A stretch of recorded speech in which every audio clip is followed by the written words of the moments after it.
Hello from Chiang Mai, Thailand. Today is 15 June. Local time is 12:32, so it's 32 minutes after noon time here in Chiang Mai.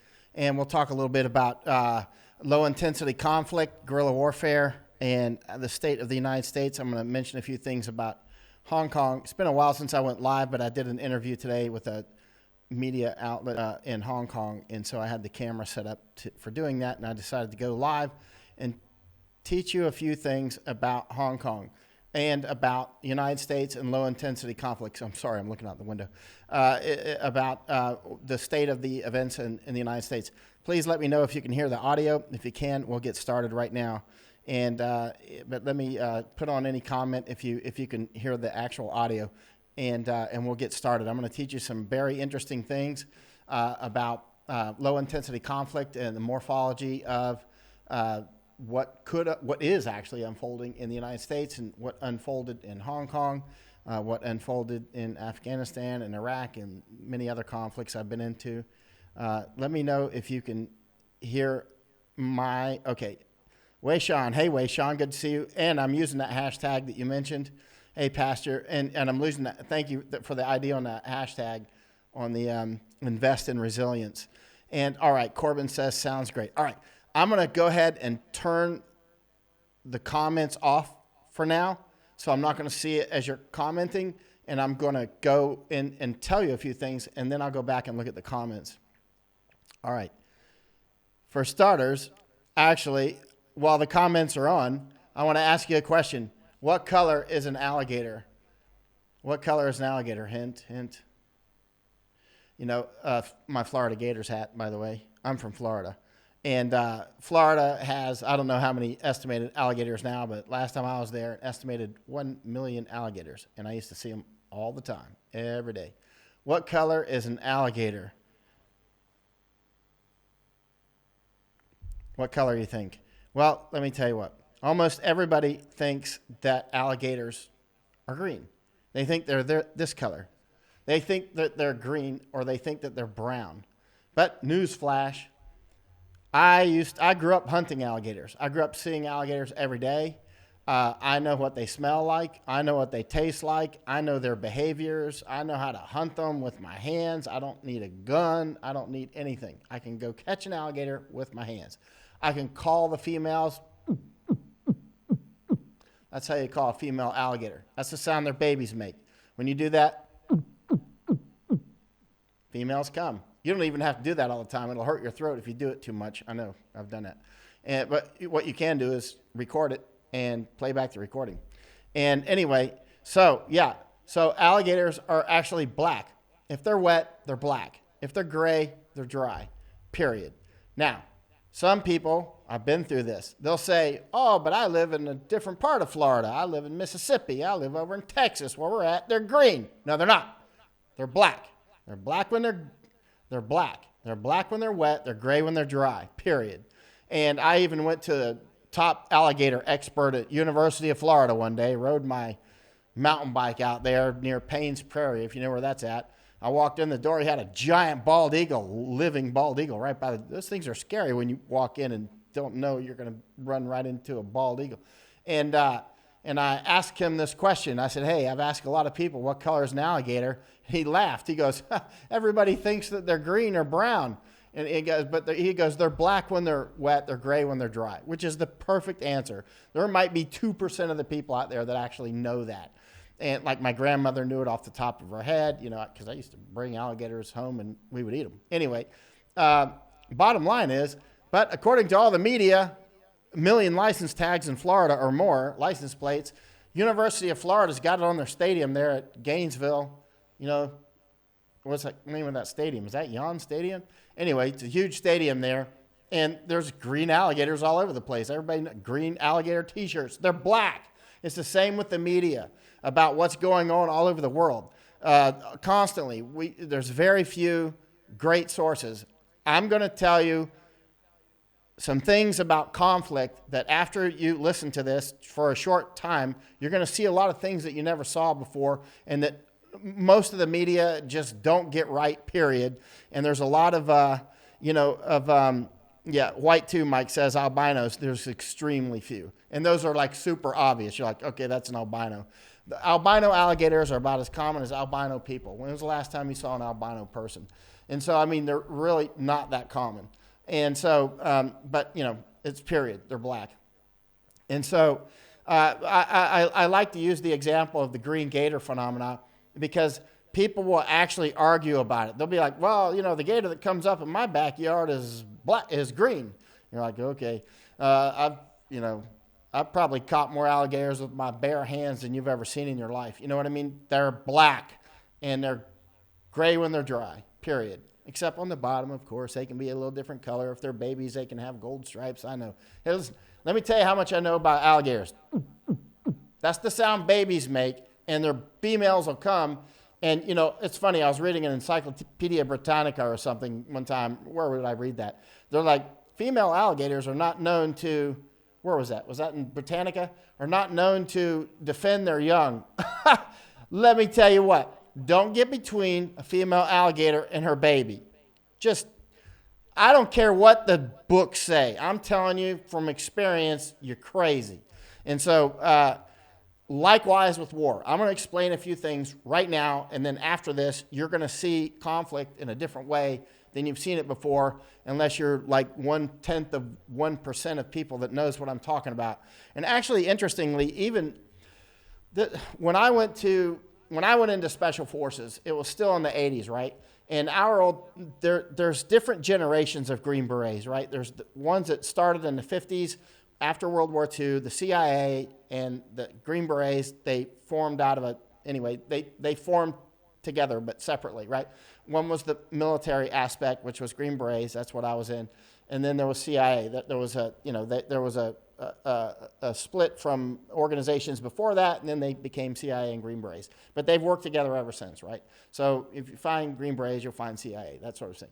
So throughout those early years, up until the 80s at least, there was heavy emphasis on insurgency and unconventional warfare, not just like high-speed, kick-down-doors type stuff. Some of the new Green Berets I talk with can't quite track with a lot of things that I'll tell you now. But the ones my generation, and especially the ones right before my generation, who were my mentors, they know about low-intensity conflict very well. And it's something that I know very well, that's why I was able to go to Iraq and go bang, bang, bang, this is what's going on. And, you know, it took a while. Took some months to go rummage around. And then Afghanistan, it was much quicker. And look how my predictions have withstood the test of time extremely well. Likewise with Hong Kong, and I'm going to explain some of that. Let's get into it. All right. So, and if there's any question about, I'll get to those questions a little bit later. And then I'll go back. Hey, Nizar, and I'll try to answer as many as possible. But let's talk about things that you're going to see unfolding, and then when you hear me talk about them, you'll know more than most of the journalists just by watching this. All righty. All right, so I've switched to my iPad screen. Yeah, I'm Apple. Don't get me started. All right, so let's see. I hope you can see the screen. You should be able to. Let me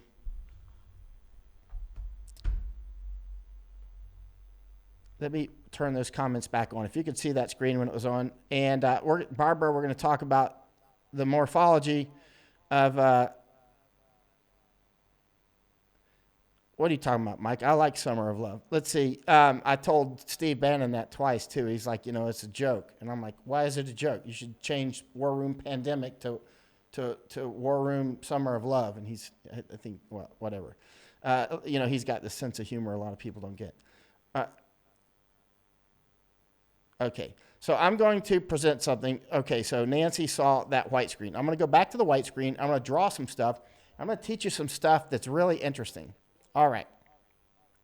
And I'm going to show you why I was so quickly able to identify that Hong Kong is in an insurgency.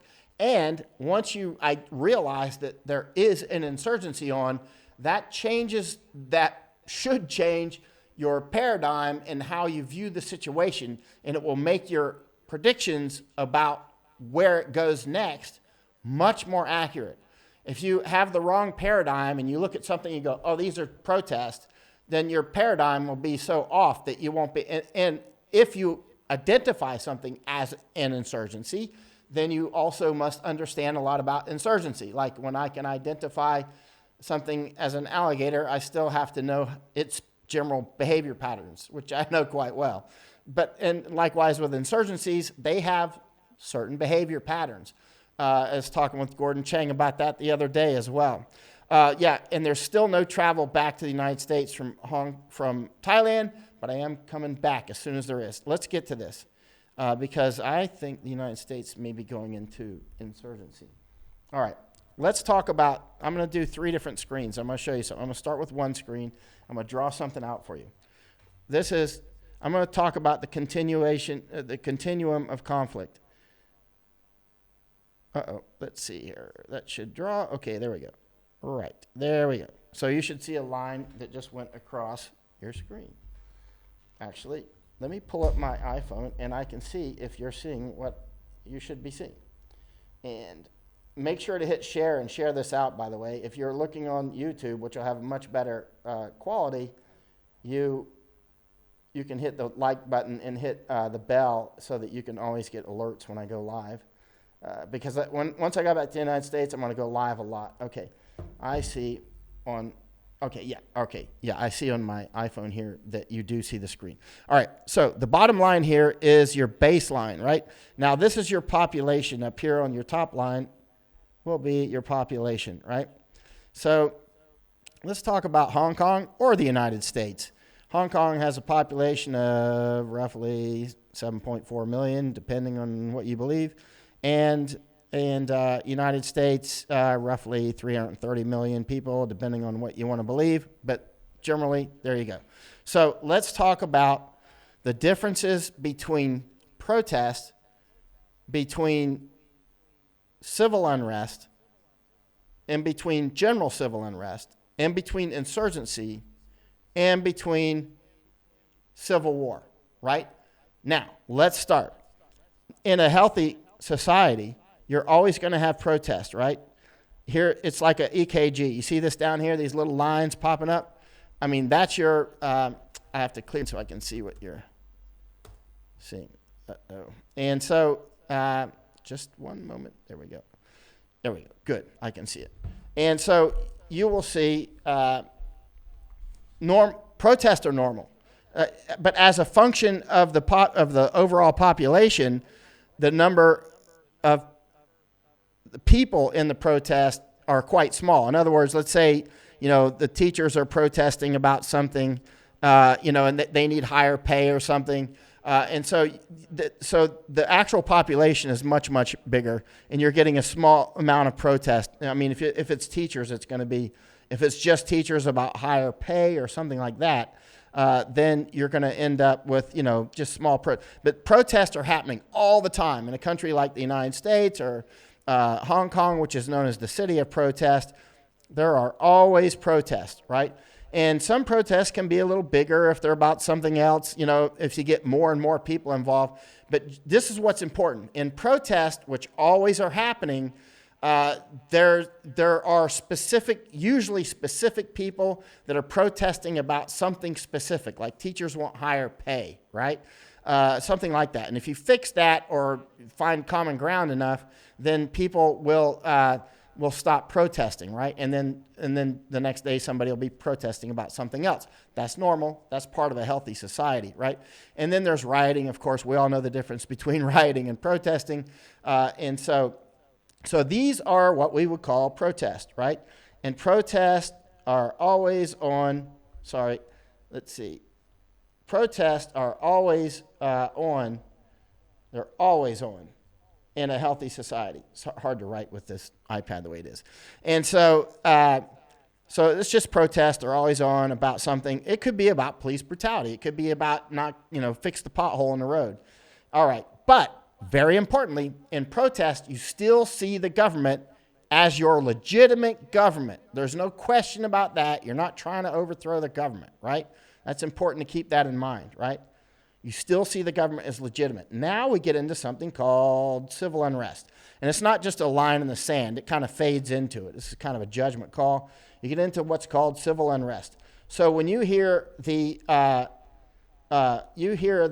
media using civil unrest, they don't use the term. They don't use the term the way that somebody like in my line of work would, my sometimes line of work would use the term civil unrest.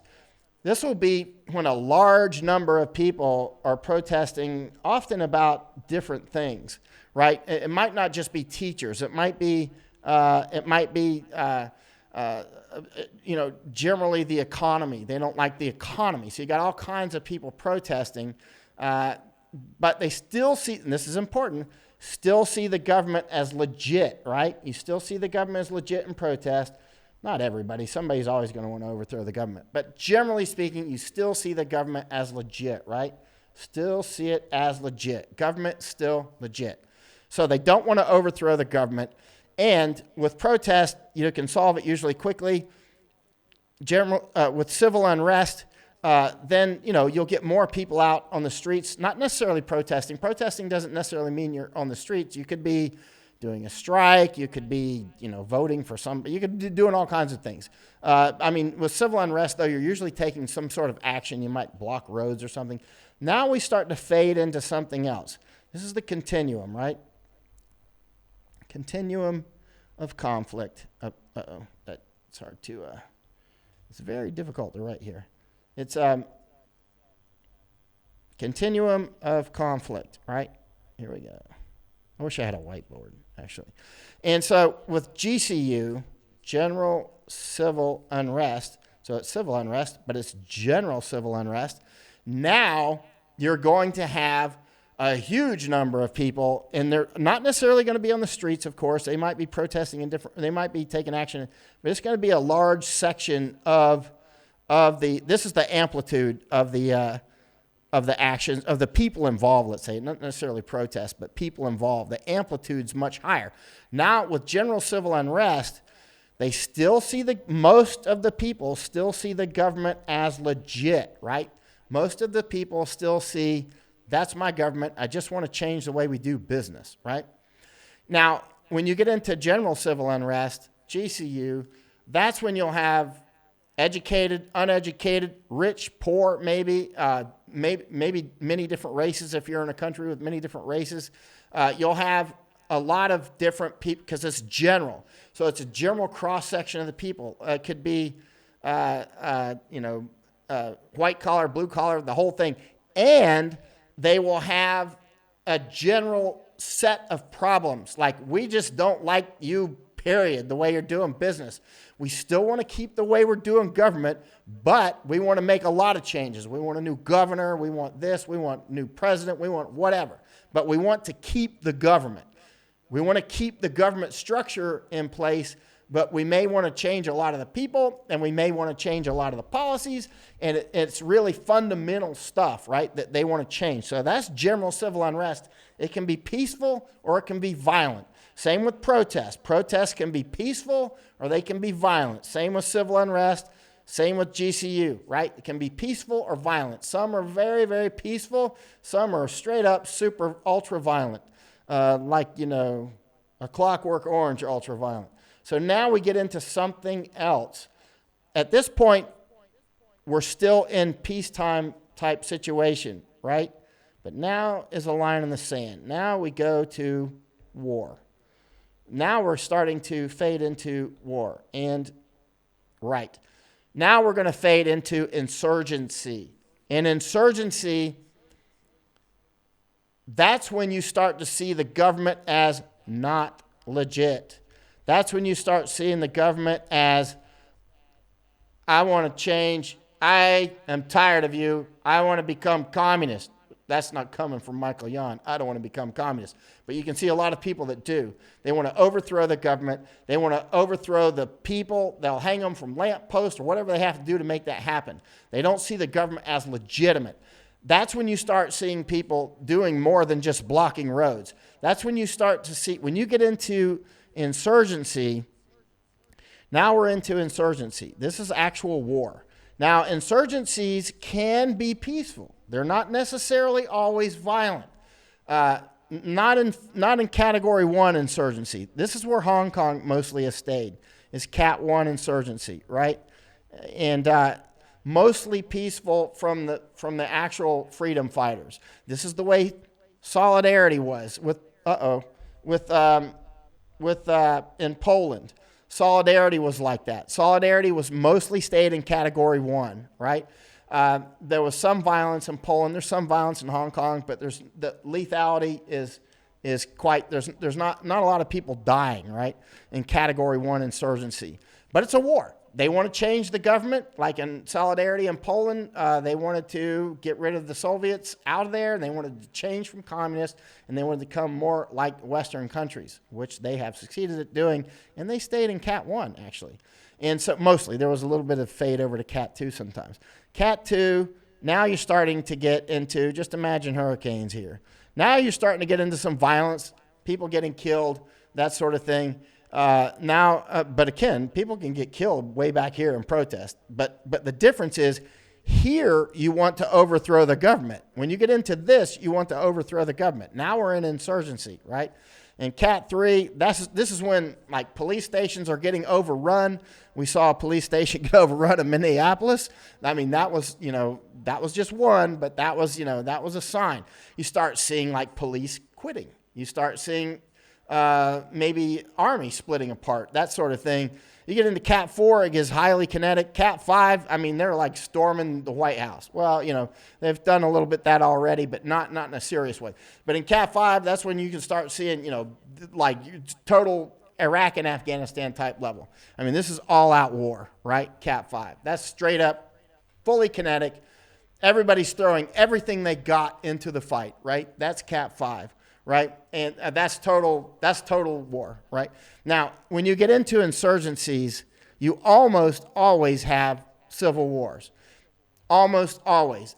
Even in Hong Kong, as an example, a lot of people might say, oh, Hong Kongers are all the same. No, they're not. There's different groups in Hong Kong. Some are mainlanders from mainland China, or different groups from different other countries, and so the act of insurgency itself will cause polarization because groups will tend to have different beliefs about how they think things should go. So those different cultures, they may side together, or they may be sort of neutral together, or they may actually go to war. And so in the United States, we could see if we get in, it's clear that we've got some level of insurgency going on. We always do, so it's not anything new in that regard. I mean, we were born of insurgency. The United States was, the Revolutionary War was a civil war and an insurgency. That's what it was, right? And so, so we have, if we have insurgency that really grows in the United States, then we'll get into various civil wars, I think. One that nobody's mentioning. I keep hearing people say China's behind this. Oh, they're helping a little bit, of course, and Russia a little bit, of course. But in reality, it's mostly organic. And one that a lot of people aren't talking about. I talked with one of my, let's say, friends yesterday who studies this quite a lot.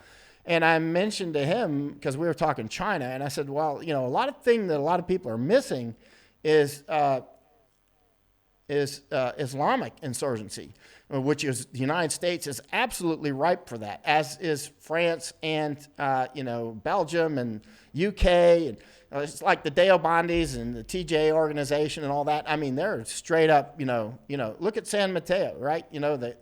San Bernardino. I'm sorry. The attack there that came from, a lot of people are like, oh, the San Bernardino attack, remember 14 people killed? They like to write that off as lone wolf. Bullshit. That was straight up Islamic insurgency from Deobandi people. I mean, that was straight up. If people that study this, they know exactly what I'm talking about. Other people are like, oh, you're a racist, because they always throw the race card because they're stupid. Or they're part of the operation, or they're part of the enemy operation. Now let's get to something else. Now let's get to another aspect, and why you'll need to know this next part as we get into what's unfolding in the United States, and why I was able, for instance, to identify the issues in Iraq and Afghanistan and Thailand and other places so quickly and end up being so correct. It's not magic, and it's not guesswork. I mean, there's some luck involved, of course, because nobody knows what tomorrow brings.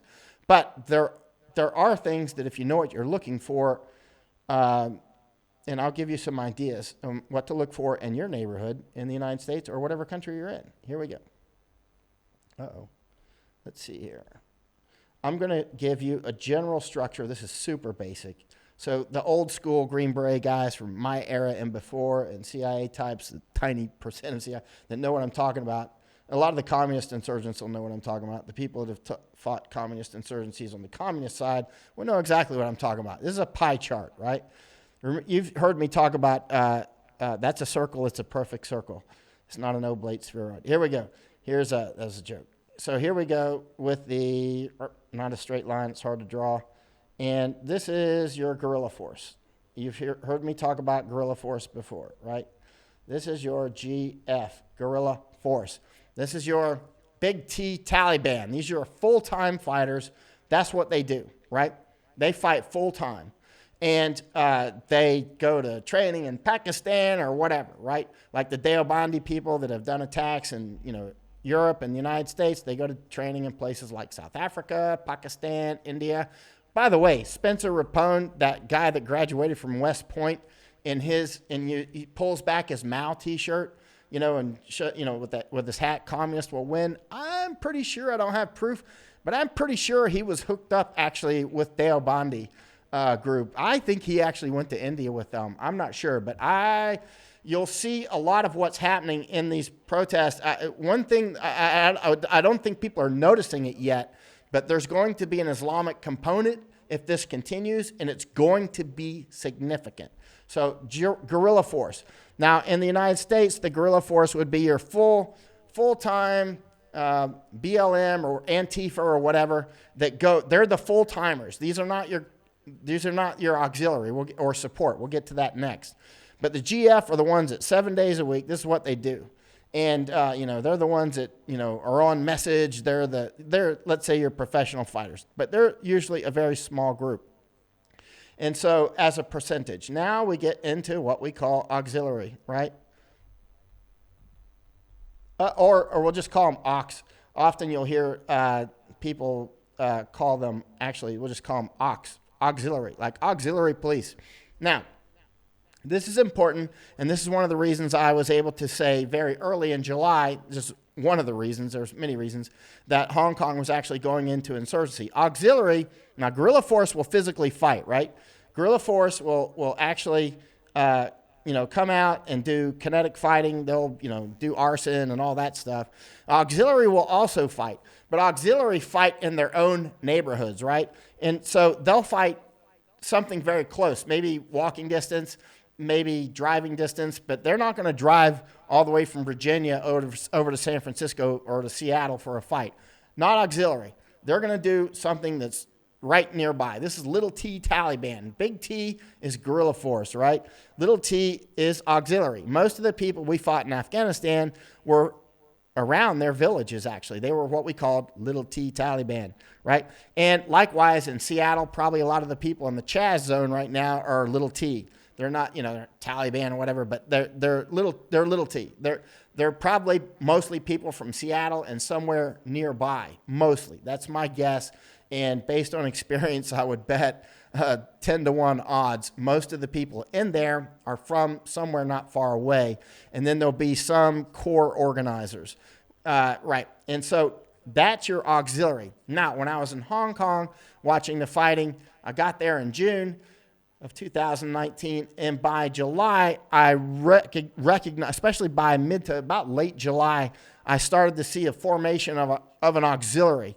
Because when I was following GF, Guerrilla Force, around during the fighting at night, I started seeing people flood out of their apartments and neighborhoods and start to join GF in fighting. And because of my experience and study of insurgencies, I realized, these are auxiliary. At first, actually, I thought they were about to attack us. Then I realized they were on side. Then I said, that's auxiliary. That means we've actually got, that's an indicator of a formation of an actual insurgency. If you only have GF and you don't have auxiliary, if you only have this, that's generally if you only have this and no support, they call these terrorists, right? Now we got support, right? If you have only GF and you don't have much auxiliary and you don't have much support, most people will call GF terrorist. But when they've got a huge auxiliary base, the people that will actually fight, but they do it close to where they live, and you've got a huge support base, that's when you start calling those freedom fighters. See, that's where you make that transition.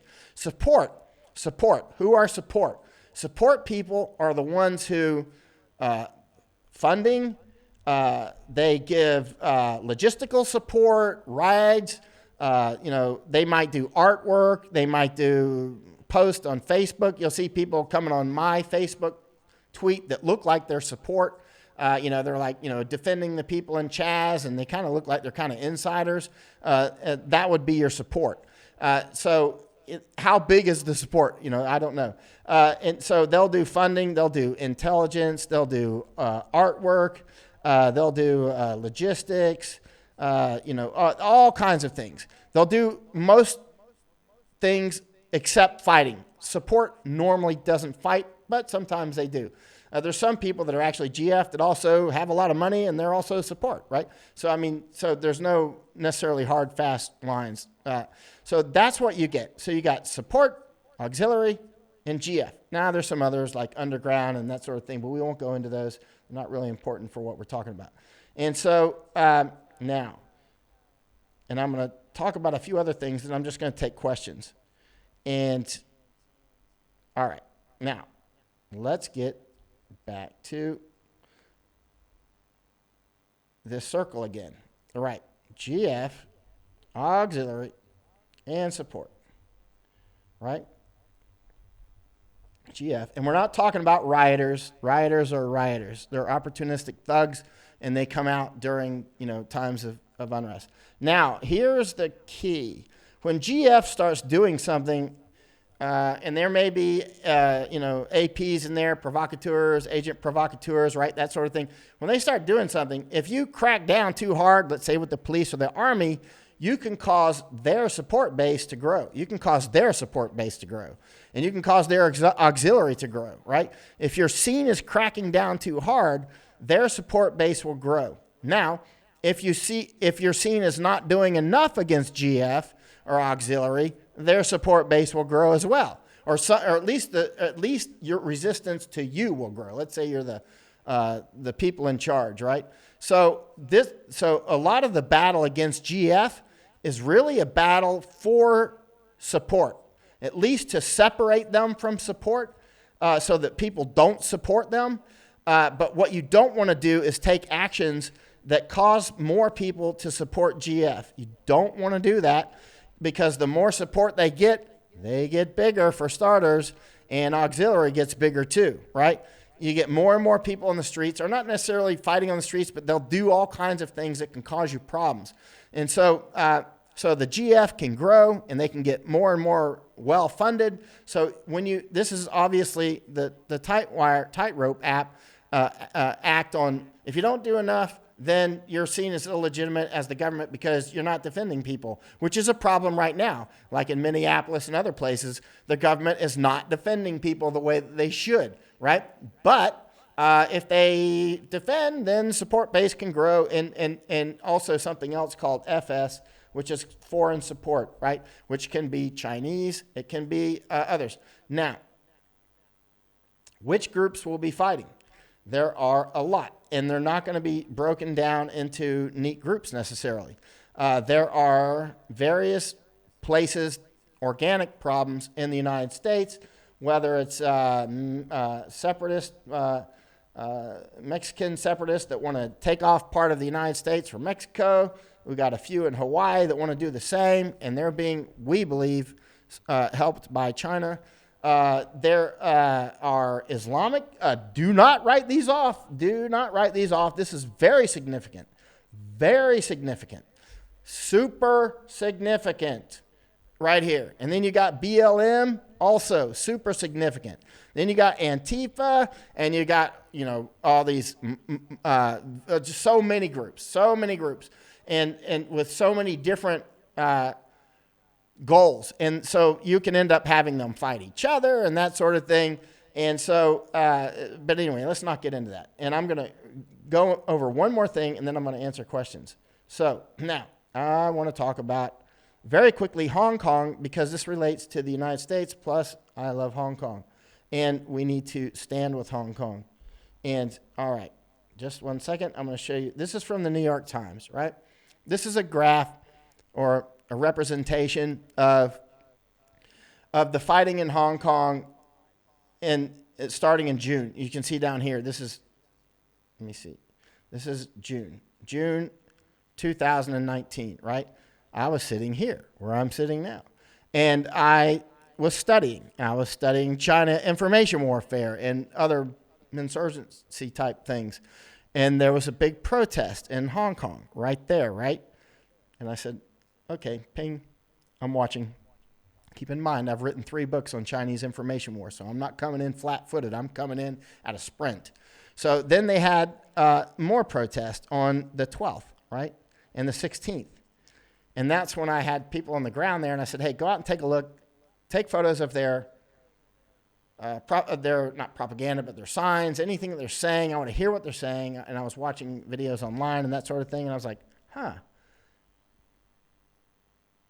that's it. That looks like general civil unrest. Could that go into insurgency? I don't know. I jumped on an airplane. Boom. That's when I landed, right here. I parachuted right into there. And, I don't run off to just any conflict, because I don't like to go just watch people fight. If I want to do that, I'll watch, on television. But for important ones, this is when I went to Hong Kong, right here, right? So I was way ahead of the curve, just like I generally am when you get into something that's in my bailiwick, right? So I went there and I stayed, and then I finally got kicked out. I left in early January, and then I tried to go back in February, and they didn't let me back in. So that's where my on the ground in Hong Kong ended, was February 5th. That was the last time I was there. Actually, the last time I was there was, I went to the airport, but the last time I was there was early January. And then we saw the pandemic start in January, and that's when, on January 11th, actually, was when I first actually, some people said in December I was talking about pandemics, but I was talking about pandemics all through here, but I was talking about swine flu and other things, because I watch pandemics, because I know, anyway, that's a separate but related issue. But on January 11th, anyway, I got good information that this was really serious, and that was when, in around the 20th area is when I was like, shut flights, United States should shut flights, and then in about maybe 25th, 26th, something like that, that's when I bought 600 masks and gave them to my Hong Kong friends, and I already had masks, and gave them to my Thai friends as well. And so then we started shifting into this pandemic.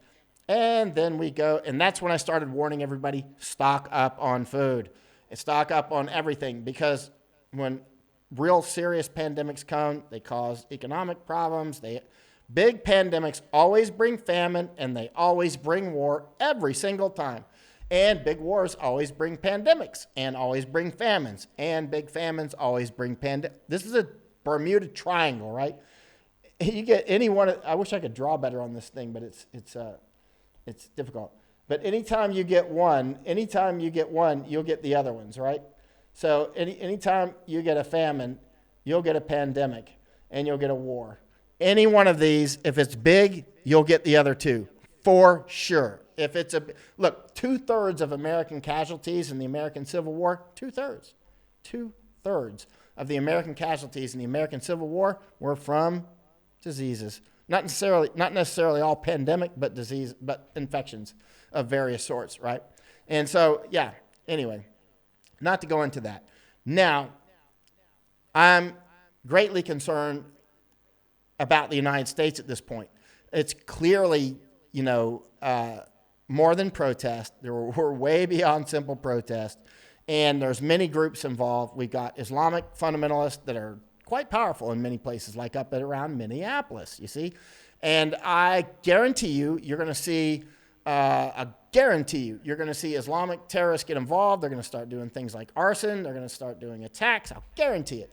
I see this so many times. This is like as sure as tomorrow's sunrise. I don't know when it's going to happen, but I guarantee you, you're going to see Islamic terrorists get involved. I'll guarantee you, if it continues, also you'll start to see a lot of people start to shift into various support groups. There'll be support for BLM or Islamic groups or Mexicans that want to split off or Hawaiians or people like me that want the United States to be stable and peaceful. Support will grow in that direction as well. And so let me get to questions. But clearly we could get into multiple civil wars in the United States. I could easily see that coming. Let me get to questions here. And one thing here. Let's see. And I'm going to start with questions. Let me do something here just a second. One moment. Okay. I hope this is interesting, learning something. And I can go through, when I get back to the United States, be able to, well, something's wrong here. I'm having, I hope I'm even mounting in computer land here. So I'm having a hard time. There we go. All right. Now we should have it. All right. Now I should be able to read your comments and try to answer questions. Okay, here we go. Got it. And comments came up, and then they disappeared. Let's see. Comments. All right.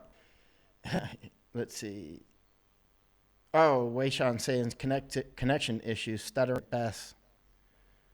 Okay.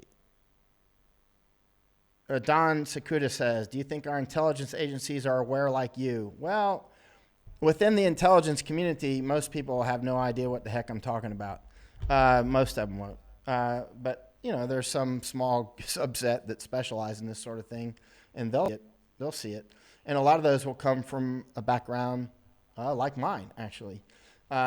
Because, my Harvard was the John F. Kennedy Special Warfare School at Fort Bragg. I mean, when I was still a teenager, that's when I started studying this. And so some will be aware and most will not. Most will have no clue what I'm talking about. This will be as new to them as it will be to you. Because, a lot of intelligence world, they do other things. It might be economic or whatever. All right. Let me start at the top, and then I'll try to answer as many questions as possible. I'm actually going way to the top. Or actually, let me go to the bottom and see if tell me if this, Wayshawn said his connection was bad. It's not my connection. It means everybody's hurting. Okay, Don Sakuda says, they are waiting to pounce. Yeah, Mike says, Minnesota. Yeah, oh yeah, you got to be careful. Let's see, let me to the top. All right. I'm just scanning down for specific questions. And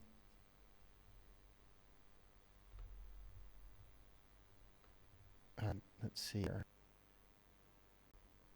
Why am I having so many problems with this? From here. I'm going to have to be special. I just name, but I should be able to answer studying this. And so, for specific questions. And, okay. Don in Hawaii. Hello, Iowa, Mary. Why am I having this from here? I'm going to have to be special. I just name, but I should be able to answer studying this. And so, here, intermittent connection here. Let me see. And hello, in Perth. Don, Hawaii, Peta, Iowa. Thanks for sharing, SB. Looking for a question. Wayshawn's in Perth as well. I just there, but I should answer. And so, intermittent. And okay, here's Ken. Hey, Ken. Don, Hawaii, Peta, Iowa. Thanks for sharing, SB. Looking for questions. Yeah, but you've never gone close combat hand to hand with a squad of honey badgers, crocs, or gray gators. or dark brown. Okay, Could be here's confused. Ken. You're from Florida, I think, right? Iowa. I have a Thanks feeling for you've sharing got a that history. speed. I'd love to For hear questions. about it, actually. Yeah, But you've gone close to combat, hand-to-hand with a squad of honey badgers, crocs, or gray gators. One of my friends went off the Guerrilla Force. He used to say, "You're from Florida, I think, right?" He used to say, "Can you do it on fire?" But you used to combat, hand squad of badgers, crocs, and gators. That's why it's from saying, "Do it on fire." But you used to combat, hand badgers, crocs, and gators. That's why it's I'm sorry, that's just going slow to answer questions.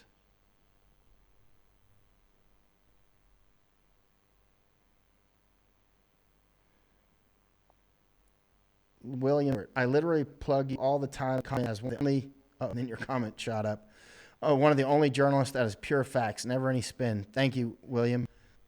I'm just a writer, though. I'm not really a journalist. Let me try to comments here. Or not comments, but questions. Narnat says, America's safe for Asian tourists. Oh, you better ask people in different parts of the country that. I already know the answer to that without even being in America. That's going to depend where. And you know that the virus still has a long life ahead as well, not just the unrest. But you'll need to ask people in specific parts of America. Matt King says, do you believe BLM is just a political tool? You don't need to answer that. Oh, clearly. There's, for whatever reasons people are involved in the leadership level, it's clearly a political tool. I mean, if they cared about black lives, we already know they'd be doing something else. It's green gators, right? Everybody tells you gators are whatever, and they're not. They're telling you, oh, this is about Black Lives Matter. That's bullshit. Everybody can see that. Completely transparent. It's completely like the comfort women issue. You see this? I've talked about it many times, hundreds and hundreds of times, the comfort women issue. It's the exact same sort of issue. Comfort women issue is, you may have heard of the World War II sex slave issue. This is a statue for comfort women. It's similar to Black Lives Matter. I call it KLM, Korean Lives Matter. It's a manufactured argument. There may be some basis in it, but it's a manufactured argument, and it's designed never to be solved, because it's not about addressing grievances. It's not about that at all. It's about having grievances to start fights. It's about getting people to fight each other. It's about getting Koreans and Japanese to fight each other. And it's very effective.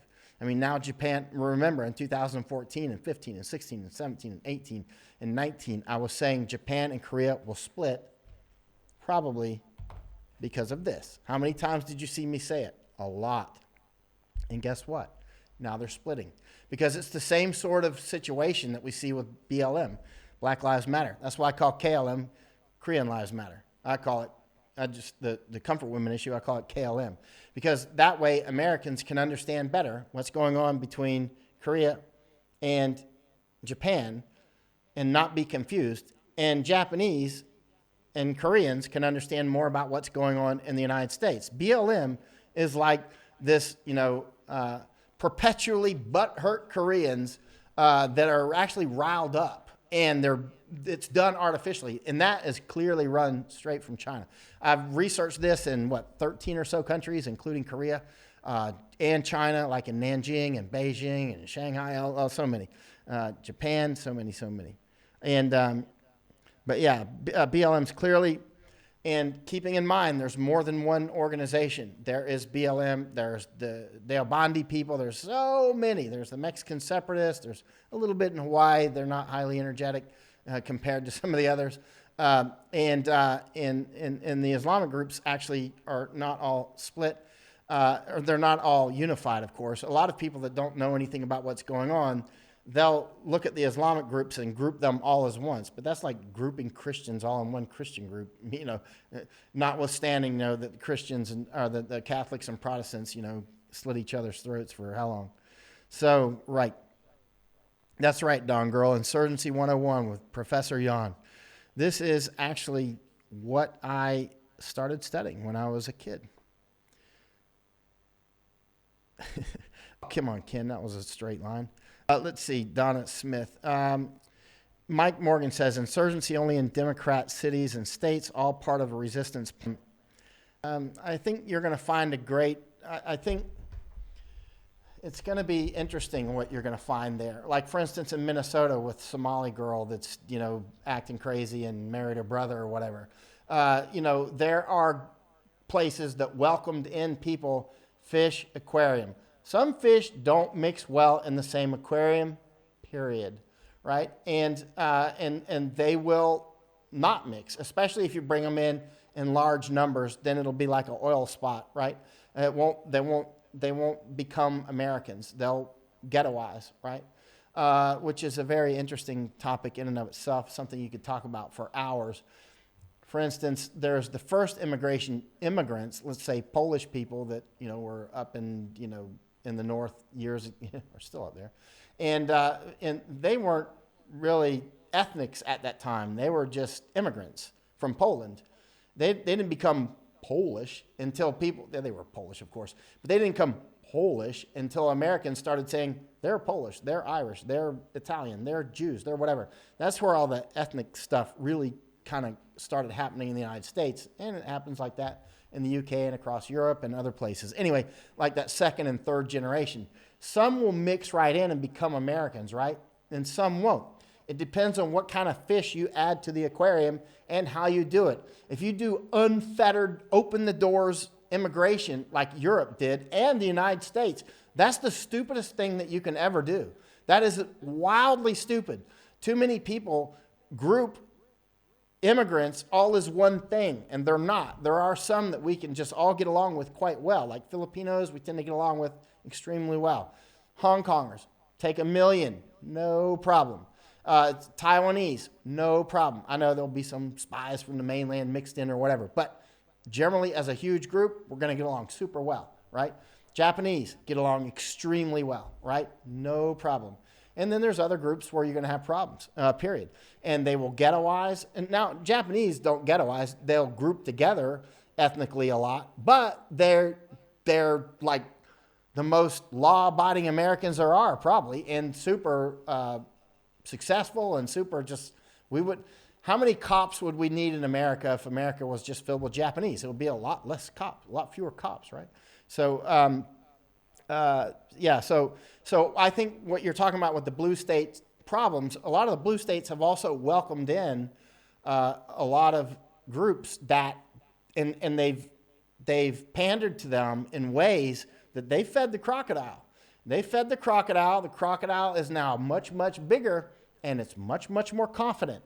And there's going to be problems. There will be problems. It's not a question of when, it's already happening. Look at San Bernardino and other places. Now, people that don't know what they're talking about or are apologists or whatever will go, you're racist because you're saying that was Muslim. First of all, Islam is not a race, okay? You got it?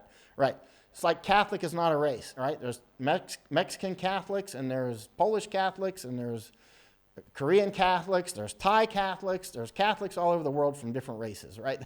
Islam is not a race. There's lots of white people, whiter than I am, that are Muslims. You got it? There's a lot of Muslims, there's a lot of Arabs, for instance, that are not Muslims, like Chaldean Christians, right? And of course, they don't identify themselves as Arabs, but whatever. And they're super successful, by the way, the Chaldeans in the United States. But they're Arabs. Well, they don't call themselves Arabs, but they mix very well, super low crime rates. But I think what you're going to find is these people that have welcomed this in and nurtured it, now it's getting bigger and bigger and bigger. And it wants to be fed, and it's a dominating type of culture. If it wasn't a dominating type of culture, it wouldn't be on our radar, right? But it's the kind of culture that once it gets bigger, like those cheetahs, once they see that they're in charge, it's on. And there won't be peace through weakness. There will not be peace through appeasement. There won't be any peace through taking a knee. It's not going to happen. It's not going to happen because there's a lot more going on here than just people, let's do this or do that. No. This is to make amends. No, like with the comfort women issue, these are arguments that are designed not to be solved because it's not meant to be solved. It's meant to be used as a tool to, for instance, overthrow the United States government. Now, when you hear somebody say that, you automatically go, that's just crazy. Now, keep in mind, back in January when I was saying, hey, we're facing a big pandemic, most people were like, that's just crazy. Well, here we go, right? And so how many times have we gone through this? So people that have read my work for 20 years, I'll say something and you'll go, that seems crazy. And then 6 months or 6 years later, he's like, there it goes. That's what we're facing potentially now in the United States, is not one civil war, but multiple civil wars, organic and also fertilized from the outside. And a lot of us through very poor immigration policy, for starters, which will be catastrophic sooner or later, maybe sooner. And a lot of it's just, we literally could end up in a pretty serious civil war. Now, Don says Chaz has a lot of meth and potheads.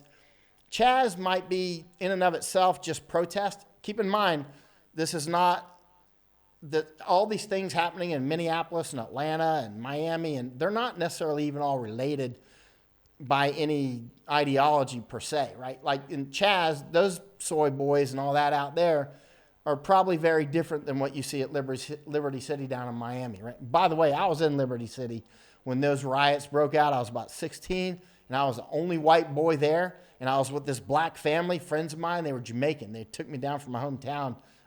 I live in Winter Haven in Central Florida, so we drove, 200 or 300 miles, however far it is, to Miami. We go to Miami, and the riots kicking off, and they're like, keep your blonde head down. So I had to hide in the car and stuff, and then we went to because I was the only white guy there. I was like maybe 16. And so I was with this black Jamaican family that I was very good friends with, and in my town. And then, so next thing you know, we're down in Liberty City, and I had to hide, and they killed a goat in the backyard because they're Jamaicans and barbecued the goat. I love them. And I love the goat and I love the Jamaicans. And, and then when we left, I had to hide, and all that to drive back home the next day or whenever it was. I don't remember. But there's going to be many different groups. The Islamic fundamentalists who are like the Deobandi people who are dead set on overthrowing the UK government and United States government eventually, once they breed up enough, they're not going to be siding with Black Lives Matter other than to whip them up or ally for this, that, or the other. But in fact, they're natural enemies. They're not friends. And that can be used to 4chan against them, actually, and split them, which is fair game. Splitting is fair game when you get into these sorts of things. You see white people painting Black Lives Matter. Who knows why they're doing it? They might just be brainwashed white people. They might actually, be like that Rachel, whatever her name is, who thinks she's black. Or they might be doing AP stuff, agent provocateur type stuff. Who knows? Hey, Sean, I'll keep it coming. Let's see. Here. And by the way, thank you everybody who supported my work through Patreon and PayPal and Venmo. And I'm going to need a lot soon when I come back to the United States. It's going to be a couple of weeks, I think, until flights are open. And when flights are open, I need to do a GoFundMe and that sort of thing because it's going to be expensive.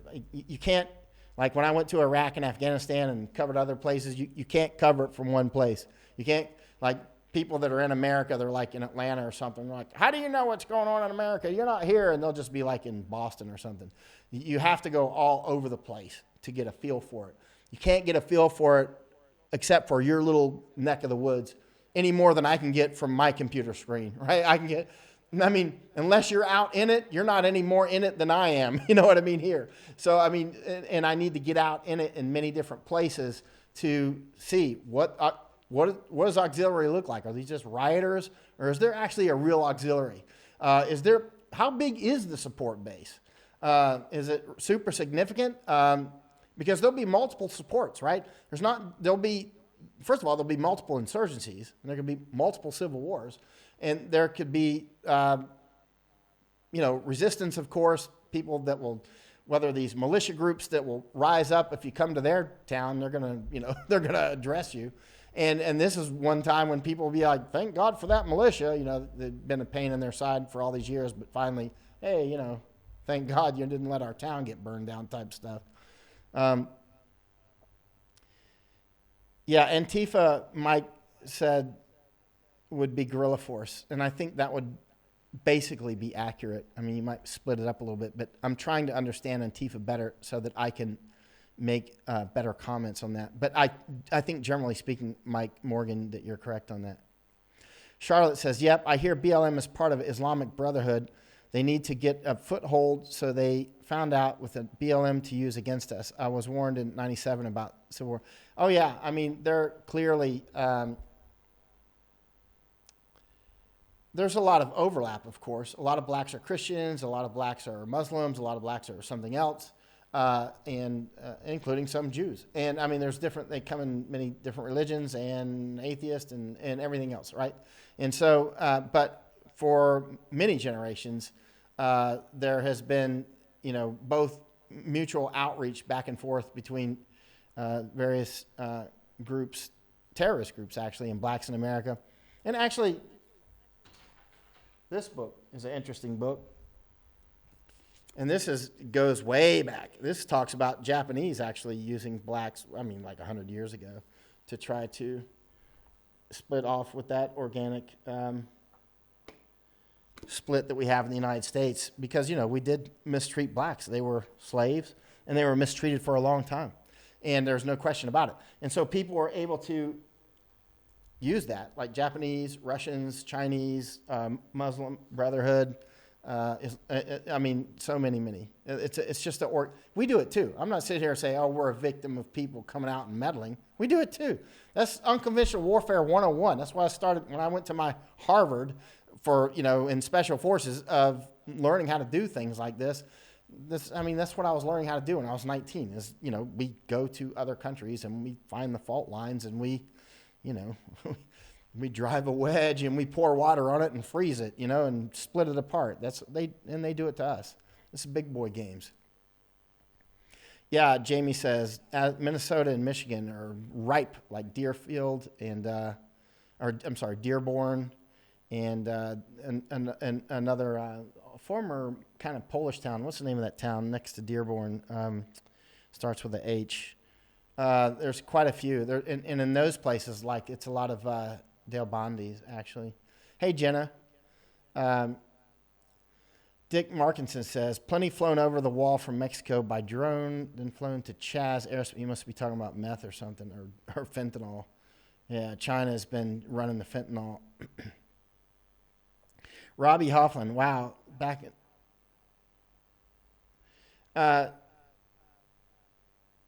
MLK, if somebody as wise as Martin Luther King was in charge of Black Lives Matter, blacks would get everything they want right now. Because, people like me would automatically support. I would just be like, yes, automatic support. But when they start saying that I'm the enemy because I'm white, then I'm like, okay, no. And then they start killing white people and talking about killing all the white people, and you're like, oh, whoa, this is a different ball game we're getting into here. Now we're starting to talk a whole different ball game, and things might not work out the way you want. That's how you split your support base, but now keep in mind, at a higher level, there are people, that's what they want to do. They want to split us apart. They want to split whites and blacks and whites and Mexicans and blacks, and that sort of thing. Because there's people that have tried to fuse, for instance, Koreans with black issues, and it doesn't work because generally the racism between Koreans and blacks is pretty severe. Not always. You can always find, that's why, Korean lives matter, what I call it, and Black Lives Matter. Those are just not meant to be married. But others can, like Muslim Brotherhood. Looks for any questions here. Let's see. Robbie says, man, I already donated. Am I a terrorist? Depends on what you donated to. If you donated to Antifa, you might, and all that stuff can come out later too. If there's trials and all the donation stuff, or Freedom of Information Act, or just leaks or whatever, all these people that donated in various ways, you should just count on it coming out. If you donated to Black Lives Matter or something like that, you should count on it coming out. It may not. but you should count on it coming out. If you donated to Muslim Brotherhood, there's so many people that would want that to come out. Could be just some random 16-year-old hacker. It could be Israeli intelligence. It could be people in U.S. intelligence or somebody else that gets the information and just leaks it, right? It can happen from many different... Claude Saber says, do you have any evidence you got that on Russian time? I don't know. I think you might be talking to somebody else because I don't know what you're talking about. Don says, many of these people in Chaz are mentally unstable from what I'm seeing. Actually, I was looking at some of the videos. I didn't say that, but I had the same impression. I was like, there's a bunch of kooks in there. Things like that will tend to draw kooks, actually, because that's a kind of a kook fest. Let's just talk, the way I would talk if I'm with a bunch of Green Berets. I'd be like, yeah, it's kook fest. They'd be like, yep. It's just cut right down to it. Because things like that draw flies, right? Whereas what I've seen in Hong Kong, that draws highly educated people. It draws people that are normally peaceful that actually don't want to fight, but they realize that they have to fight. And you see that a lot in different places. There's a lot of people, there's a lot of Occupy Wall Street. I was not there, but I watched a lot of the video. I've heard a lot of people talk about who were there. That sounded like another kook fest. And actually it sounds like that Chaz place sounds like that to me. Don says, Hawaiians won't do anything. They'll just protect our island. Oh yeah, Hawaiians aren't going to take over California. That's for sure. But they can be used to try to split the United States and Hawaii. And that's an organic split there that's, that people have worked on for years. Dick Markinson says, Markinson, hello, Dick. Michael, how well will the warriors of Chaz be trained for battle? Will they have extra rations or soy milk and pea protein powder? I have a feeling that if you cut off their electricity and their water and their phones, keep the phones going so you can intercept them, but I think that they'll give up. But who knows? You might have a few hardcore in there. Most of the people quit. But that's the way you want to do it. Mostly you want to wait them out because most of the people just quit. Most of the people will be like, this isn't fun anymore. It was fun until the beer ran out type thing. You know what I mean? It was fun until electricity just went out and, hey, there's no toilet paper and blah, blah, blah. And, and that's what you want to do is split them apart. So if there is anybody left you have to fight, that's whittled down to the hardcore, and hopefully you don't have to fight them either because the more you split them off, they can also lose spirit, and hopefully you can just end it and nobody at all gets hurt. And you fingerprint everybody and that sort of thing. Don says, I hope you can. Can you make them aware through Bannon? I don't know what you're talking about. You're talking about intelligence people. Steve is pretty dialed in. I got some interesting traffic from him the other day. Titus Minius Musca. If there is a civil war in the U.S., do you think it will be along factions or we see in states go to war like in the first one? I think generally, this is obviously a guess. I don't know. But having been around America a lot and knowing quite a bit about the human terrain, I tend to think there would be a race war component, which is already on, but it's pretty one-sided actually, because not most people haven't joined battle. It's just a very small number of people doing it, so it's a tiny. It's like a spark, but with the economy going down from pandemic and other things, these now you're getting a dry forest, so little sparks can go wild. This is a thing in the past, most of the white people are not going to fight because they don't want to fight. You know what I mean? You'll get some, but that's a small number. But as the economies go down and people start feeling desperate and they start feeling threatened, if they feel their families are threatened, they'll go to war. And, there's certain subsets like, the Scott-Irish culture and that sort of thing, they'll straight up go to war. And it will be, I think, a lot different than a lot of the BLM people probably imagine it. I think that it could be pretty terrible, actually. So we have to do everything that we can to head it off, because once it gets going and atrocities back and forth, it's very hard to stop it. But I think you would have, for instance, Islamic groups doing their thing up in places like Michigan and Minnesota, all over the place, actually. And but they don't have sufficient strength yet. They do have a lot, actually, but not sufficient to. I mean, in some areas they do, but not sufficient to like take a state, But I think generally it'll now could devolve into another aspect, which is a class war, because a lot of people are really sick of Bezos and that whatnot being worth over $100 billion. And that's communist talk, I just said. But they are sick of being like here on Facebook and YouTube and other places. We are sick of being censored. We're sick of it. And there's people that are really sick of being kept down by a few elites. So you'll have people that are very anti-communist saying that. I'm very anti-communist. But you hear me saying the same thing that the pro-communists are saying, which is we are sick of being put in our little places by corporate media. We're sick of it, And so, but just because our beliefs may overlap for a very limited amount of battle space doesn't mean that we're allies, because we're not. This is not a friend of the friend, is it? Or enemy of the enemy is a friend. No. But let's see. Laura says,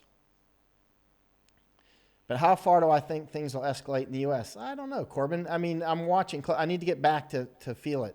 But it could go, really big, or it could die off. I didn't say much with that, did I? We already all know that.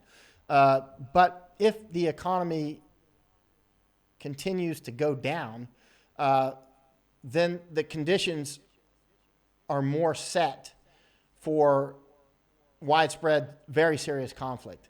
For instance, when police start quitting, and as they are, and when you have dissent within the U.S. military ranks with all these flag officers, which means generals and admirals, right? Flag officers, who are making public opinions about things, and if we do deploy federal troops, which we've done many, many times. A lot of people don't realize this. They're saying, oh, you can't do that. It's against the law. It's bullshit. We deployed federal troops to fight the Ku Klux Klan. People don't even get that, do they? In fact, we deployed federal troops for desegregation, for instance, in Mississippi as well. And that was 100 years after Ku Klux Klan stuff.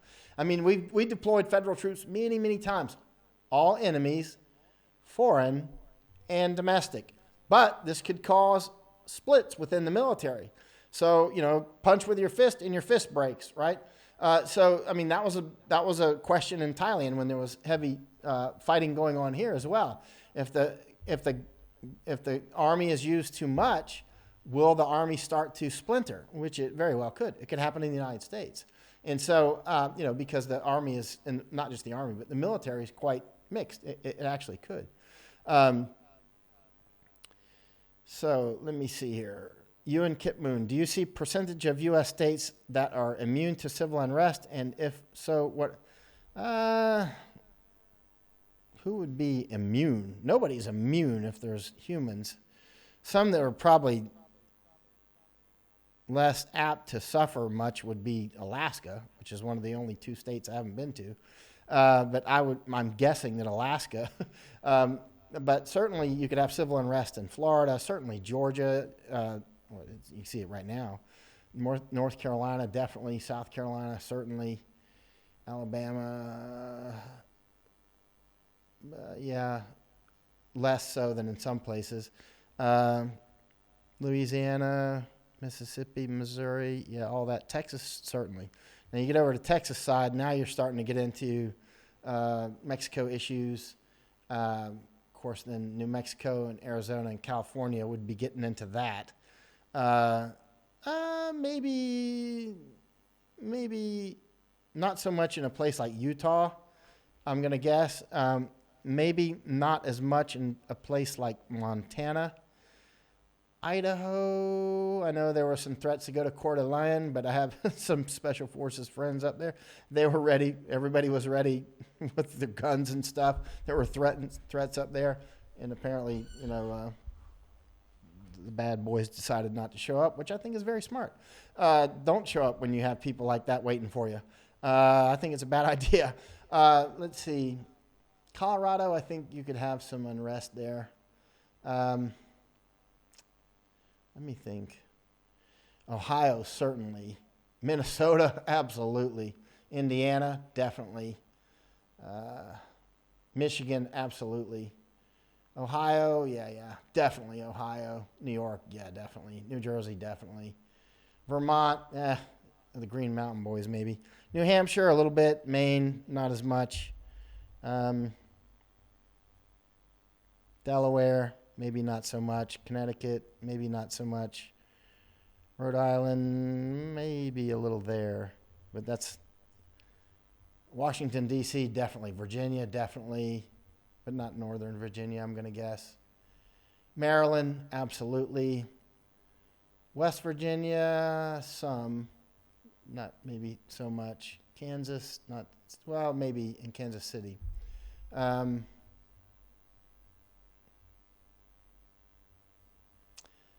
I think a few you might not have very much, I'm going to guess not so much in a place like Montana. I don't know. I'm just answering off the top of my head. I'd have to pull out a map and look. Hawaii, I don't know. There could be. It depends on how energetic the Hawaiians are because, there's among some Hawaiians, they would like to split and then others no. Kevin Kivikoski, I think your prediction for U.S. is worse than reality. You might be right. I don't know. I'm not predicting. I don't know where it's going to go. You were right about a lot of things in the Middle East and Hong Kong, and I expect your predictions will be more accurate for U.S. when you get here. Yeah, I don't know what it's going to do, Kevin. I have to be there, and I have to travel around a lot. Don says, I'm breaking up. I hope it's better now. Hey, Ron Reese. I hope everything's good. Hey, Kim. What is my opinion about our great economy being destroyed for the virus? Obviously, terrible. In the beginning, I wanted to stop flights, boom, in January. You heard me saying it, stop flights. And people are like, crazy, you can't stop flights. And then we did, right?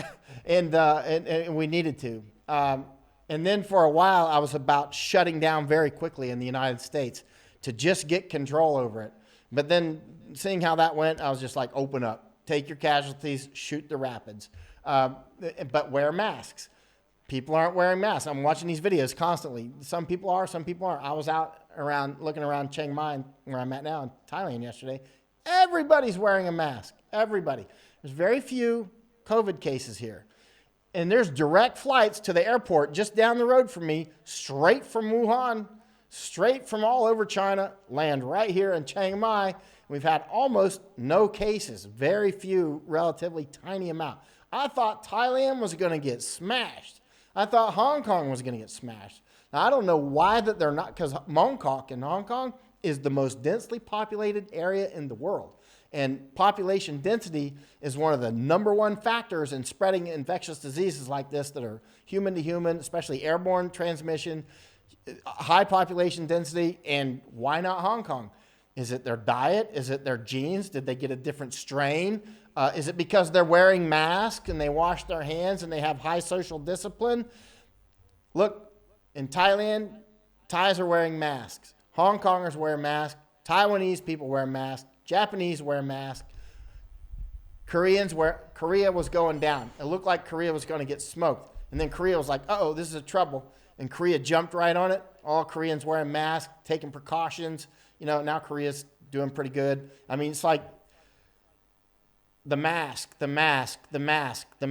How much does it hurt to wear a mask? And you got so many Americans that are watching right now. Some of them, I'm sure, some of them are my own friends and family who have a case of the dumbass and won't wear masks. It's just stupid. They're like, why would I wear a mask? You're impinging upon my freedom. All right, dumbass. It's really stupid. And this isn't the first pandemic, and it won't be the last. And in 1918 and 1919, you'd get arrested for not wearing a mask. And they're all, you know what? Of all the dozens over the years, books I've read on pandemics, I've just read probably 15 more. Just finished one recently on cholera. I'm reading one now on Islamic terrorism. Because what to be prepared for, we got to be up to date on a lot of things. But all the pandemics are like the same, you know what I mean? Even cholera, which is bacteria, and it's, obviously not human to human, well, kind of human to human, but it's, anyway, it comes from water, right? But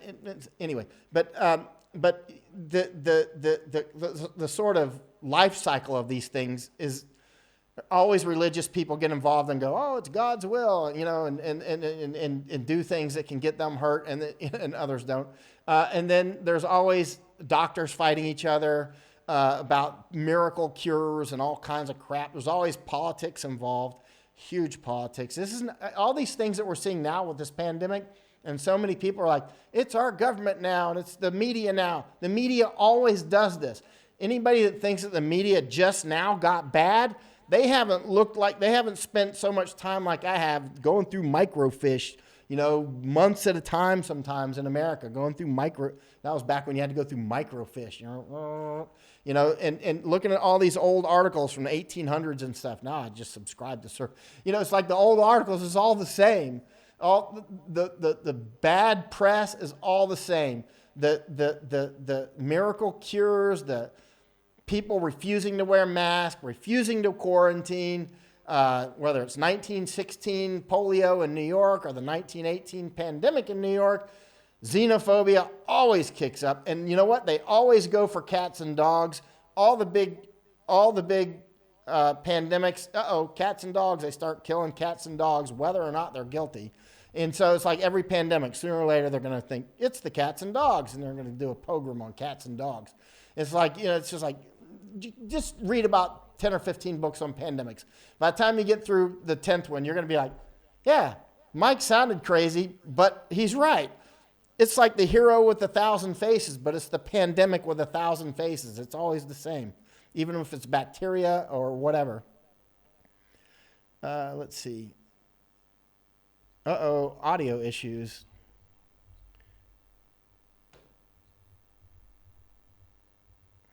Let's see.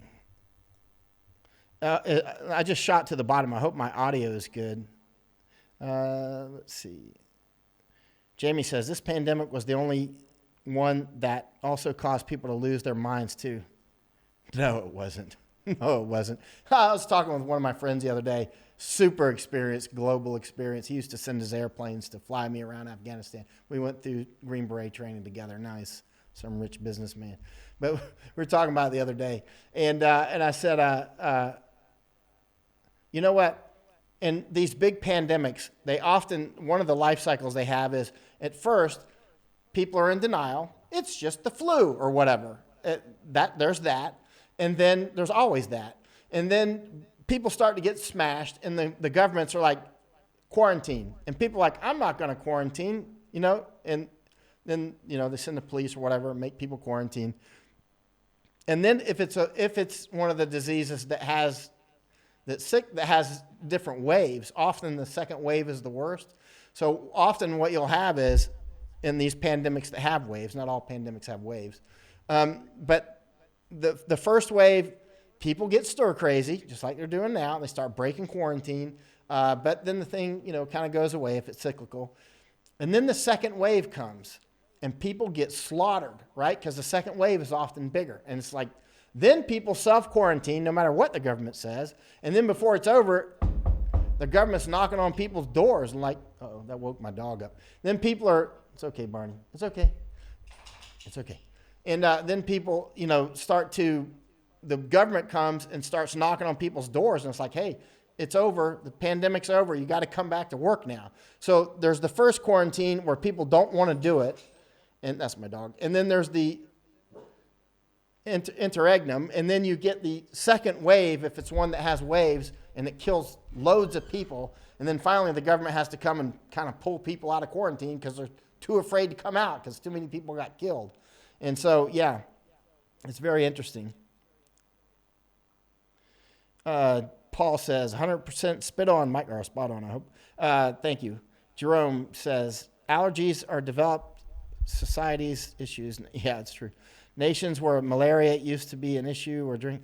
Interesting about pandemics as well is thanks, Wei Sean. Audio's fine now. Wonder what was wrong with it. Interesting thing about pandemics, big ones, really severe. There's pandemics all the time. It's not like they only happen sometimes. There's a lot of pandemics going on right now, right? But usually they're just not that bad. Well, HIV is obviously really bad. But one of the things about pandemics, in addition to always bringing war if it's a severe pandemic, and always famine if it's a severe pandemic, they also bring other pandemics. So, those fireworks that go shh, boom, and then another one comes out, submunition, boom, boom, boom. Pandemics are like that. Boom, CCP virus. And then something else comes out, right? It could be, like, for instance, Ebola outbreak now that's going on in Africa, and measles, right? It might not be directly from this virus, but when all these assets are directed to CCP or the virus or other things that have been caused by this, like famine. So now all these resources that we would have had to address Ebola, they might be sidetracked into something else. So in other words, it sets the conditions. So that's why, like, for instance, with HIV, though, like an iterative, I don't know what the epidemiologists would call it. Man, what an interesting job they got. But there's almost nothing more interesting than epidemiology, I think, besides physics. But I tell you, when it comes to HIV, as an example, so some guy gets HIV in, I don't know, wherever, San Francisco, and then flies to Africa and gives it to somebody else, right? Boom. Since HIV, when you end up getting AIDS, depresses your immune system, that's how, how the life cycle, how it goes. Then you end up with, say, tuberculosis. And so now a pandemic of tuberculosis comes out. So some guy over in New York gets tuberculosis because some guy in San Francisco got HIV and gave it to some dude in Africa who got tuberculosis, who gave it to some guy in New York. So you end up with tuberculosis because some guy in San Francisco got HIV, right? I mean, that's how this goes. That's why you see some of these people are like, we need to go to Africa and treat all these diseases. And people are like, why don't you just let them be? It's like, hold on, Rambo. That stuff will come fly right back on you. And it's no way to stop it either. Well, I mean, there are ways to stop it, to mitigate. And so SB says, Mike, there are reports of a second wave of coronavirus. Yeah, I'm watching it in China. Yeah, I'm watching it. I watch it every day. I'm not following the numbers every day the way I was, because when it first started off, I was following it almost hour by hour because we're trying to figure out how this thing is shaping up. Now every day I'm like, okay, what's the pandemic doing? What's this doing? What's the, because now on the big board, we're back to a lot of things. But I'm very interested in what's going to happen now that the United States has opened up again. My guess, like a lot of other people are guessing, is that our cases are going to increase. But this is, it's a pretty safe guess. But this is, there's some white noise in this too, because, we're testing more and that sort of thing. So it kind of gets lost in the noise there. I think a more telling number is hospitalizations and fatalities. But that masks a lot as well. Fatalities can mask a lot because a lot of injuries, a lot of like the lung transplant or organ injuries are not going to come up in fatalities. So if you only look at fatalities, you might not see that, hey, people are being changed for life by this thing. And so, and it's going to take, I think well, I tell you what, I'd give everything I own to know what's going to happen, to know what it's going to look like 1 year from now. Not just the pandemic, but all these other issues, because these all obviously are entwined. Let's see. Jamie says, masks are required on Fort Campbell and also Kirkland Air Force Base. Yeah, I can't believe if they're not. Any commander that's allowing people to not wear masks should be obviously fired. But I'm sure that's a Pentagon level thing Yeah. So Jerome said malaria. He mentioned malaria. Now we're getting into rainy season in Thailand, which hasn't been raining much actually. I'm looking at my okra out the window. I planted a bunch of okra. Man, it's ready to pick. I might pick it today. But also, this is coming into dengue. Actually, this is cold season. Not cold. It's not cold now. It's the summer in Thailand. But it's this time of year that people get colds in Thailand. It's not winter time that they get them. They get them in rainy season because that's when more people are indoors. And that, well, nobody really knows what causes cold season, but that's the theory, right? That's one theory. And also, dengue is huge here. Dengue is a very serious problem, as are some other mosquito-borne diseases from Aedes aegypti. And so. A friend of mine who's a doctor who treats the CCP virus here in Thailand, he and other doctors are concerned that the things like dengue will mask the COVID because they present very similarly. So it can be a little confusing for them. But now, or at least they're able to do tests now. Yeah, second wave in Beijing. Let me see, try to answer a few more questions.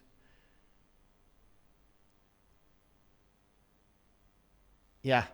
Steve Tung says, cats and dogs, Jesus, leave the yeah, I mean, people, you might remember when the virus was breaking out in China, and you might have, I said on some live stream, as I recall, like, oh, they're going to start killing cats and dogs soon. And because I've read so much on pandemics, sooner or later, people will be like, it's cats and dogs. And I mean, whether or not they're guilty or not. And then soon after that, there was actually reports of people killing their cats and dogs, like throwing them out of, windows and stuff. Actually, I don't think you can throw a cat high enough to kill it, but you can do that with dogs. And it's pretty sad.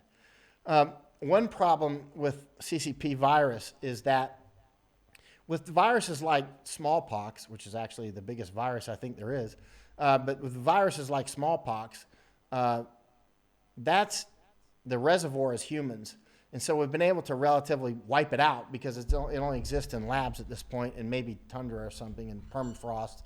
And because it's human to human. But things like yellow fever have reservoirs in macaque monkeys, as an example, in the mosquitoes, and other things, pigs. Anything that can kill a pig can kill us, right? Whether that's a bullet or yellow fever. I don't know if yellow fever killed pigs. Will yellow fever kill pigs? I don't know. Anyway, but a lot of things that will kill pigs will kill us, obviously. That's why they use test pigs, right? And so, but things that can have animal reservoirs or other reservoirs besides humans can be very difficult to eradicate. That's why yellow fever will probably never eradicate it with any current technology because it's living up with those. There's two major kinds, I believe, of yellow fever, but I read a couple books on yellow fever. But they're like some are living high up in the jungles, and others are. And there's another sort that's a lot less lethal. And anyway, not to go into that, but they have a reservoir with the monkeys and the mosquitoes. And smallpox is only human, so we're able to more or less wipe that out unless somebody goes biowarfare on us, or if permafrost melts and some person like the snow dude that was found up in the Alps. A lot of us were thinking when they found that guy, it's like, they're taking somebody out of the ice that may have been there for thousands of years. He might have anything. He might have smallpox. He could have anything. He could like wipe out half of Europe, right? I mean, it's like, because there's this, like for instance, remember that anthrax outbreak in Russia? I think it was a reindeer, right? The ice had melted or permafrost or something, and reindeer. I think it was a reindeer had anthrax, and so it popped out of that bad boy. So, and the problem now is with so many people that have HIV, that have suppressed immune systems for many different reasons, medications or whatever, that makes them more susceptible to other diseases, like, say, smallpox. Most of us now who had smallpox vaccinations when we were a kid, it doesn't work anymore, right? And most people now are not vaccinated for smallpox. Is anybody vaccinated for smallpox now? I think, is it illegal for the military to be vaccinated for smallpox in a weapons treaty, bioweapons treaty? I don't know. Anyway, question. Can we actually even vaccinate our military legally? I don't know. I don't know the answer to that. But yeah, and so beware. Mike Morgan says Antifa wear a mask. I'm sure they do. And so do robbers. Yep. Yeah, Thailand's doing fine. Jamie says Asians were wearing masks before they became fashion statement. Yeah, that's right. They're smarter. I mean, Asians is a big word, of course. That's like a really huge word. But certainly Japanese, Hong Kongers, Thais, Taiwanese, Koreans. I look at videos from India. A lot of Indians are now, but India has so many cultures. You know, India is very complex. Jamie says, Don, he's spot on. He's going after it. I don't know what you're talking about, Jamie. I'm in Colorado. Torp says, not so much in Wyoming, North and South Dakota. Yeah, I don't. If you're talking about potential for war in Wyoming, North and South Dakota, I would say not so high. Not so high. Because the people out there are going to be more like me. They don't want to fight. But they're like me. They'll absolutely go to guns if you bring war to their area, which could make them resilient against war. Because if you come with a big caravan of, people that want to burn down a town in South Dakota, you might end up in the bottom of a hole. So it can it can stay peaceful because you're actually willing to fight. And that's why I'm saying, like, don't take a knee. You're crazy. You're signaling weakness. Vicky Ferguson says, saw the video of the folks waiting the punks from Spokane to try and give them some grief. Almost every had a weapon. Oh, yeah. Kelly Renee says, many people here will take care of themselves. They talked about trying to take the Alamo, and plenty of people were ready to take them out. That's all it takes, is if you're willing to fight, if you can organize the people around you to actually fight, you can, most people are not going to want to go through a firefight to come burn down your business, I mean, if you think you can get through 5,000 bullets to come burn this business down, have fun. Because we can put down 5,000 bullets in like 10 minutes. You know what I mean? It's like, it's just not worth it. And then you have peace through strength, because you don't want to fight. It's just destroy our country, unnecessary bloodshed. But you have to be willing to fight. But the more they sense that you're willing to fight, the more they'll go to somebody who's not. The crocodile will go eat, the one who keeps feeding it. That's where the crocodile goes. It goes to the one who feeds it. That's what's going to happen. The crocodile's not going to go to people like me, not when I'm with a lot of my friends. That's how we have crocodile for supper, And so it just won't. It won't happen in a place like South Dakota. Let's see. Hey, Percival, Jan, I hope everything's good. Glad to see you too. I am looking for any comments I can answer or any questions. I'm scrolling up, actually.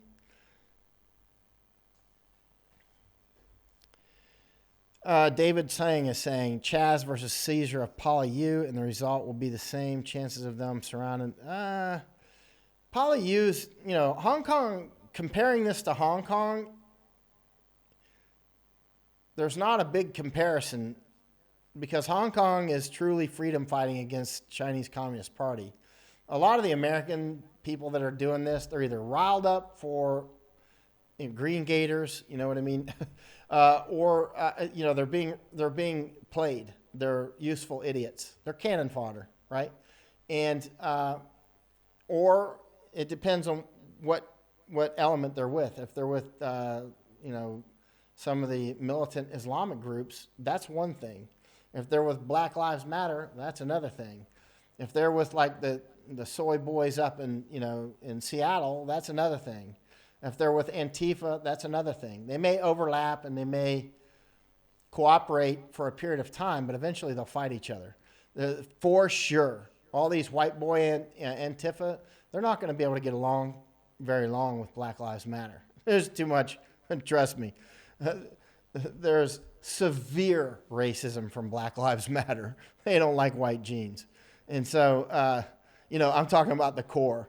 And so, I mean, it's very scary because, because they got that literally Nazi mentality.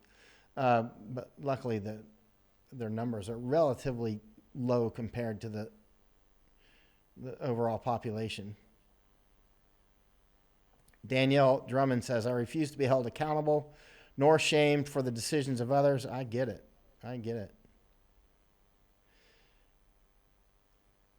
Yeah, man, who doesn't drink coffee from a French press? Jamie?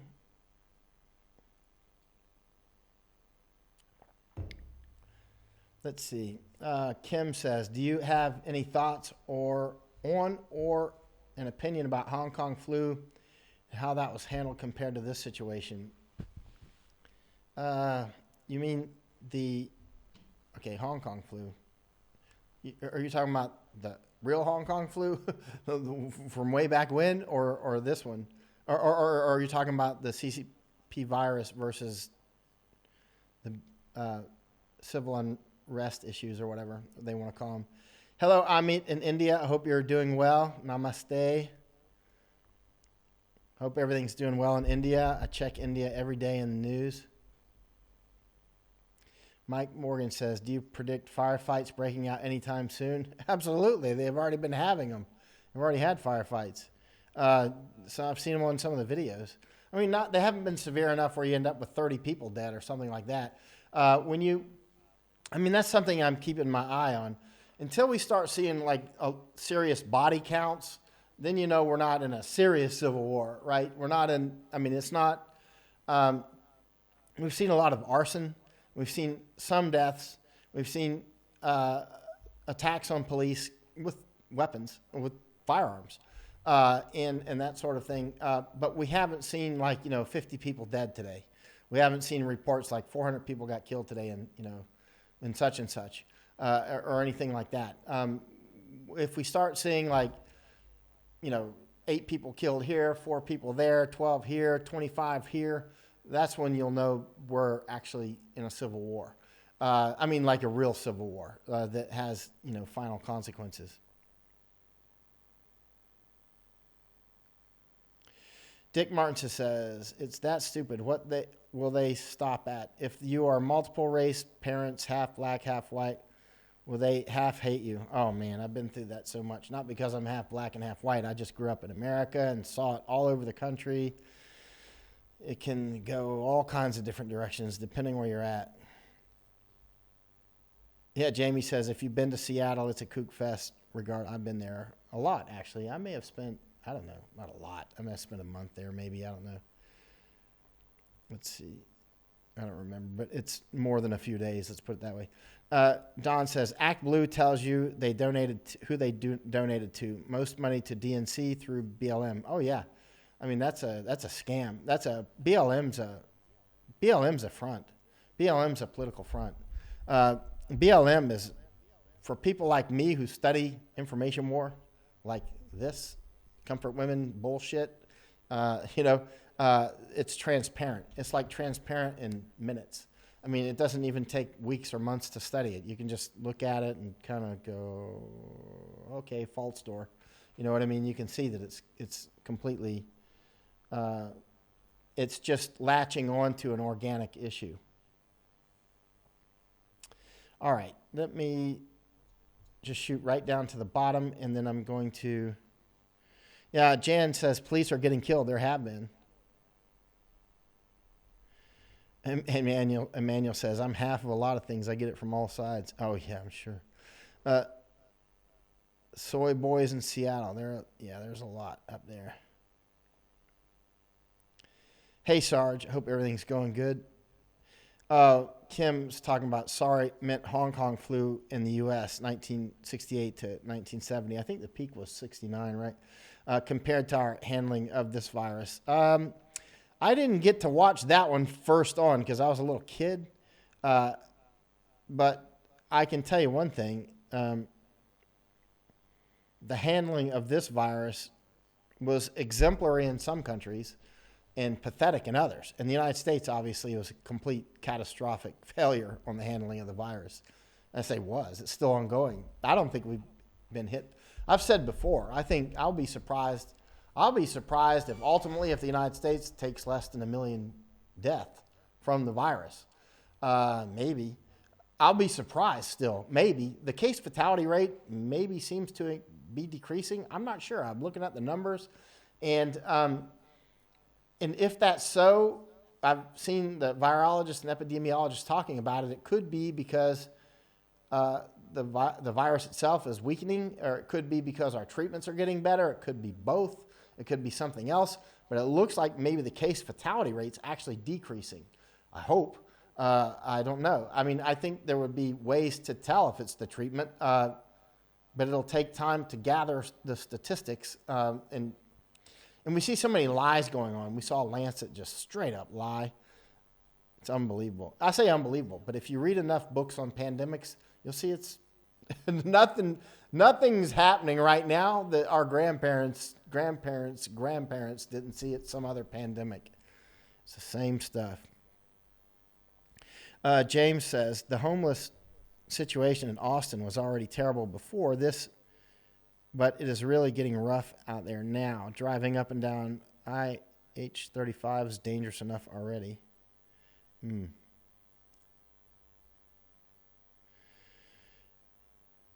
Yeah, Jan says, our country is in serious trouble. It clearly is. Well, I'll come home. There should be flights in a couple of weeks. There's no flights out of Thailand to the United States now. And I should get off here and prepare a GoFundMe and other ways to fund this. It's going to be expensive. I'm going to have to travel. I was thinking about doing a motorhome thing, but with this potential, to go all over the country. But with the way that it's going now, I think that would be dangerous. I would rather go by car and that sort of thing. Let's see. Oh, Eric says military still vaccinated for smallpox if deploying to a threat region. Peter says, welcome to the future. You can see it yet, Michael. Can you see it yet, Michael? Take a breath. It's big. The future is always big. Let's see. All righty. All right. Let's go offline for now. Hey, Steve Hayes. Let's see. All right. Let me go ahead and go off. I hope that was helpful on the outlining, the auxiliary guerrilla force and the support base, just so you have some idea. Actually, I could go on for days and days and teach a university class on that stuff. But when I come back to the United States and I'm going around and I give you an opinion at some point and I say this is what I think is happening, you can understand at least part of what's going through my mind and at least a few of the things that I'm looking for. I'm not out there just, watching Soy Boys or something. I'm going to be looking for very specific symptoms. I'm going to be looking for very specific things that almost no journalist out there even know they don't even know it exists. So, and so I'll be looking for very specific conditions and symptoms and I may come back and go, it's just protest. It's not a big deal, which I don't think that's going to happen because there's been billions of dollars lost already and all kinds of things. I think it's going to probably be more of a question on which way do I think the trajectory is going. But remember, there's always wild cards. There's always the black swan and the gray swan and these sorts of things. You can say one thing now and then snap, something happens. And all the streets are on fire, right? So,